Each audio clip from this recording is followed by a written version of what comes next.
Welcome to Chasing Our Tips preview of the Sunday ticket blockbuster, the Eels vs the Knights. The Eels are rolling right now, and a big reason is the form of Jack Williams. He stringed together some of the best football of his career. Last week against the Warriors, he produced a copybook tackle on Rd27 that turned the game, then backed it up with one of his best ever tries. He showed blistering footwork, raw power, and classy line running across. This man is putting his name up in lights. Then there's Junior Paulo. The big man is bringing fire every time he touches the football, charging through the middle, belting blokes in defence, and unleashing his trademark offloads. That miracle ball he sent Iongi 60 metres to score last week, that was as good as it gets. Paulo is leading for the front and setting the tone for the Eels pack. And what about Mitch Moses? He's an absolute fire. Last week he pulled off a try-saving tackle that had to be seen to believe, shutting down Chanel Harris-Tavita with a huge hit,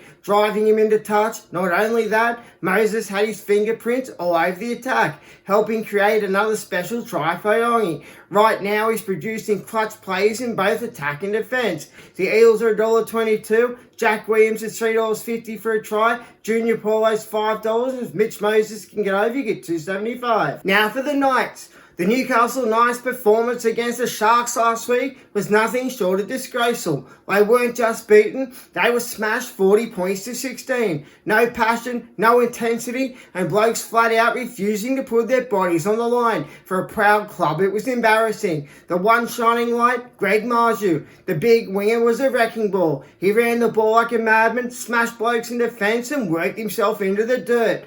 Marju showed the heart and hunger that every single Knight should have brought. He was one of the very few who played with real pride in the jersey. But the problem spot is glaring. Fletcher Hunt at fullback. The kid's got upside, sure, but right now he's miles off NRL standard. Too small, too skinny, too fragile in defence. And every high ball in traffic is a nightmare waiting to happen. He hasn't got the mental game yet either. He needs time in reserve grade to build his body and sharpen his skills and toughen up before he's thrown in the deep end again. So where do the Knights turn? Bradman's best, everything in attack has to go through him. He's the strike weapon, the wrecking ball. He can bend defensive lines and break tackles and spark something out of nothing. Get him the early ball, isolate him one-on-one, and let him rock and roll. If Newcastle are going to have any chance of shaking the Eels, Bradman's best has to be unleashed like a caged beast set free. The Knights are $4.30 for the win, Marju's $2.25 for a try, Fletcher Hunt's $2.90, and Bradman's best is $3. That's it for Chasing Our Tips preview of the Eels vs the Knights, and I'll see you all at full time.